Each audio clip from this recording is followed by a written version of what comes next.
Hello Google, পেটে সমস্যা, এটা থেকে কি ওষুধ দেওয়া যায় বলেন তো? এই বলেন আপনার কি সমস্যা? ডাক্তার সাহেব, আমার পেটে তো অনেক যন্ত্রণা, অনেক জ্বালা পোড়া আমার পেটে। ও, পেটের সমস্যা। আচ্ছা, আপনার পায়খানা কেমন? ডাক্তার সাহেব, পায়খানা তো মাইপা দেখি নাই, তবে 2-3 কেজির মতো হইব আর কি। আরে, পায়খানা তোমার মাইপা দেখতে কইছি আমি? আমি কইছি তোমার পায়খানা শক্ত না নরম, সেটা জিজ্ঞেস করছি। ও ডাক্তার সাহেব, আমি তো কোনোদিন পায়খানা হাত দিয়ে দেখি নাই, তাই আর কি বলতে পারি না। হেই, কি কো? পায়খানা তুমি এমনি চক্ষু দেখলে বুঝো না তুমি শক্ত না নরম এটা বুঝতে পারো না? ডাক্তার সাহেব, আগে আমি কেমনে দেখবাম? আমার বাড়ি হচ্ছে কালের পারো, আমি সবসময় খালের মধ্যে আগি। তা আমি যখন আগি তখন আমার পায়খানা সব পানির ভিতরে ডুবে যা। আর যখন বন্যা আসে তখন তো কথা নাই, পায়খানা করার সাথে সাথে মনে করেন বাইসে চলে যা।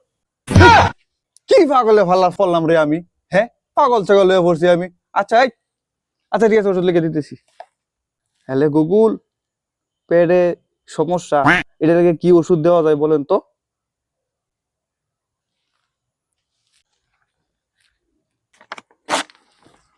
ডাক্তার সাহেব, কুম্বালা খায়াম।